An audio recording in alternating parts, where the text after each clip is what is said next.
creative way you have to move forward, not in a static way, or you can fix a building to construct, but not a city.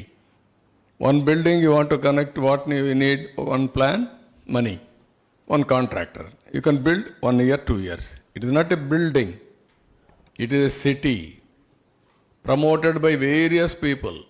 You have to build this city, not one person or one agency or one company.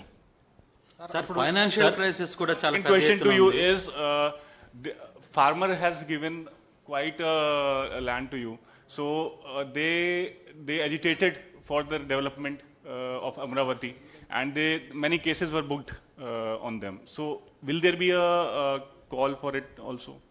No, what I'm saying, all cases unnecessarily harassment has been done towards them. We will review everything. We will do justice for them. And also 5 years they are on the roads to protect Amravati.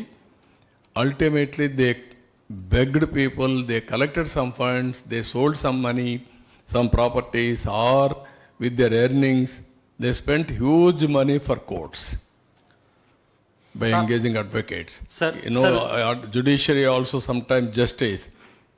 We have to do something, then only justice will be done. They have done everything possible. Now how to protect them, we will protect. CM sir, Vijay sir from ABP network sir. రెండుకి వచ్చింది sir. ఒకటి పొలిటికల్గా మీ vision ఇప్పుడు అలాగే ఉంది. 2014 ఆ టైంలో ఎలా ఉందో అమరావతికి సంబంధించి ఇప్పుడు అలాగే ఉంది. కాకపోతే ఆ టైంలో మీకు ఎదురుదెబ్బ జరిగింది ఎలక్షన్స్లో. అంటే మిగతా ప్రాంతాల్లో వదిలేయండి, ఎక్కడైతే మీరు డెవలప్ చేయాలనుకున్నారో ఇక్కడే మీకు పార్టీ ఎదురుదెబ్బ తగిలింది. కానీ 5 ఏళ్ళు గడిచేసరికి ఒక ట్రెమెండస్ విక్టరీ అయితే వాళ్ళు మీకు ఇచ్చారు. అంటే ఈ ట్రాన్సిషన్ని మీరు ఎలా చూస్తున్నారు? మీ విజన్ని వాళ్ళు అప్పుడు అర్థం చేసుకోలేకపోయారా? రెండో క్వశ్చన్, మళ్ళీ భవిష్యత్తులో ఎప్పుడన్నా ఏదన్నా సుదూరకాలం కావచ్చు, మరొక ముఖ్యమంత్రి ఎవరైనా వచ్చి నేను రాజధాని తీసుకెళ్లి కడపలో పెడతాను, శ్రీకాకుళంలో పెడతాను అనకుండా లీగల్గా అమరావతి ఏపీకి రాజధాని అన్నట్టు సిమెంట్